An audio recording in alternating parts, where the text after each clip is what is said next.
We are living in a time where leadership is louder than ever, and yet clarity is rare. Every election cycle promises change. Every administration claims vision. But nations are still unstable. Systems are strained. People are tired. So the real question is not who should lead. The real question is what kind of leader does the world actually need now? That question is at the heart of a powerful new book titled, The President, the Man the World Needs Now, by Anthony Mwangi, the branch seated in Zion. This is not a political book. It is a governance book. And more importantly, it is a prophetic blueprint for leadership. Introduce the core idea. The book begins with a radical but sobering premise. The world's crisis is not a lack of power. It is a lack of aligned leadership. Power without knowledge becomes reckless. Knowledge without power becomes passive. And when those two are separated, nations bleed. So Anthony Mwangi takes us back, not to modern theory, but to an ancient prototype, Daniel. Daniel was not elected by popularity. He was appointed by excellence. He served under hostile kings, survived corrupt systems, and outlasted empires, without losing integrity. In many ways, Daniel was the first true president. Daniel governed economics, law, foreign affairs, crisis response, and national policy while remaining spiritually accurate.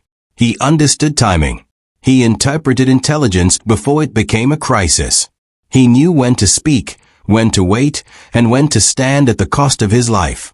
That's not religion. That's leadership under pressure. And this book asks a confronting question. What would happen if modern presidents were measured by Daniel's standard instead of charisma, ideology, or optics? This book walks through the real weight of modern leadership. Decision-making under fire. Economic stewardship, debt, and inflation. Moral legislation and national identity. Foreign policy and unseen conflicts. Crisis management. Pandemics, wars, disasters. Transparency, accountability, and anti-corruption systems. Leadership succession and legacy architecture. Every chapter aligns modern governance challenges with biblical counsel, not as theology, but as wisdom systems.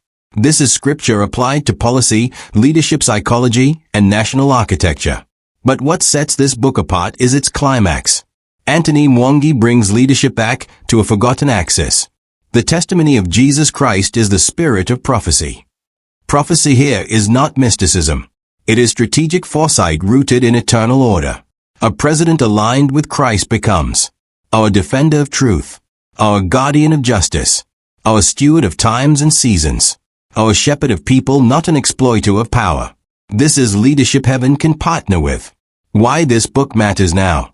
We are entering an era where speed replaces reflection. Technology amplifies mistakes. Trust is fragile. And the cost of bad leadership is global. This book does not shout. It does not posture. It grounds.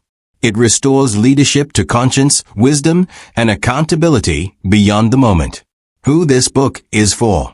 This book is for our presidents and prime ministers, our policymakers and advisors, our civil servants and strategists, our emerging leaders preparing for responsibility, and citizens who want to evaluate leadership beyond slogans.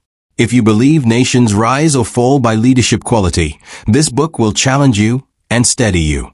The President, the Man the World Needs Now, by Anthony Mwangi, the branch seated in Zion. This is not the presidency the world is used to. It is the presidency the world needs. Not louder leadership. Not ideological leadership. Aligned leadership. If you're ready to think beyond politics, beyond ego, and into legacy, this book is for you.